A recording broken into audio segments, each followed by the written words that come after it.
அஸ்ஸலாமு அலைக்கும் வரஹ்மத்துல்லாஹி வபரகாத்துஹு. தினமும் 5 ஹதீஸ்கள். இந்த குழுமம் சார்பாக நம்ம தினமும் 5 ஹதீஸ்களை படித்து தெரிஞ்சிட்ருக்குறோம். அந்த வரிசையில் இன்றைக்கி நம்ம 436வது ஹதீஸில் இருந்து 440வது ஹதீஸ் வரையும் உள்ள ஹதீஸ்களை படித்து தெரிஞ்சுக்கலாம். 436வது ஹதீஸ். நான் உண்மையாக நபி ஸல்லல்லாஹு அலைஹி வஸல்லம் அவர்களிடமிருந்து உங்களிடம் வந்துள்ளேன். அவர்கள் தொழுகை நேரம் வந்துவிட்டால் உங்களில் எவரேனும் ஒருவர் பாங்கு சொல்லுங்கள், இன்னும் உங்களில் குர்ஆனை அதிகம் அறிந்தவர் இமாமத் செய்யுங்கள் என்று கூறினார்கள் என என்னுடைய தந்தை என்னிடம் கூறினார்கள் என்று அம்ர் இப்னு சலமா ரலியல்லாஹு அன்ஹு அவங்க அறிவிக்கிறாங்க. மேலும் அப்போது என்னை தவிர குர்ஆனை அதிகம் அறிந்தவர் எங்களில் எவரும் இல்லை. எனவே என்னை இமாமாக முன்னிறுத்துவார்கள். அப்போது எனக்கு 6 அல்லது 7 வயது இருக்கும் என்றும் அம்ர் இப்னு சலமா ரலியல்லாஹு அன்ஹு அவங்க கூறிய ஹதீஸு புகாரி, அபுதாவுத், நசாயில பதிவு செய்யப்பட்டு இருக்குது. 437வது ஹதீஸ். எவர் குர்ஆனை அதிகம் கற்றுள்ளாரோ அவர் இமாமத் செய்யட்டும்.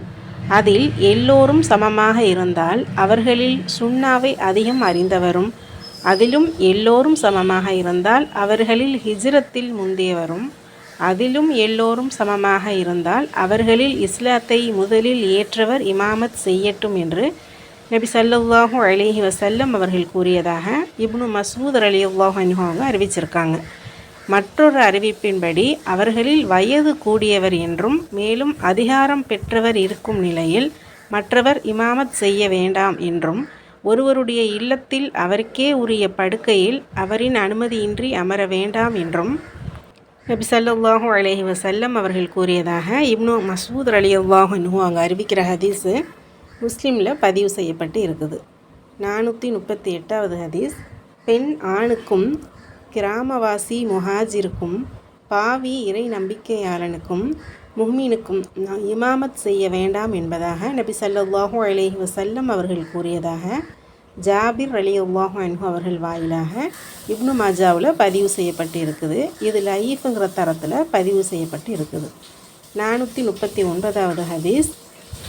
உங்கள் வரிசைகளை சஃப்புகளை சேர்த்து கொள்ளுங்கள், இன்னும் அவற்றுக்கிடையில் நெருக்கத்தை ஏற்படுத்துங்கள், இன்னும் கழுத்துக்களை ஒன்றுக்கொன்று நேராக வைத்து கொள்ளுங்கள் என்று நபி ஸல்லல்லாஹு அலைஹி வஸல்லம் அவர்கள் கூறியதாக அனஸ் ரலியல்லாஹு அன்ஹு அவங்க அறிவிக்கிற ஹதீஸு அபுதாவுதுலேயும் நசாயிலையும் இடம்பெற்று இருக்குது. இது இப்னு ஹிப்பானில் சஹீஹுங்கிற தரத்தில் பதிவு செய்யப்பட்டு இருக்குது.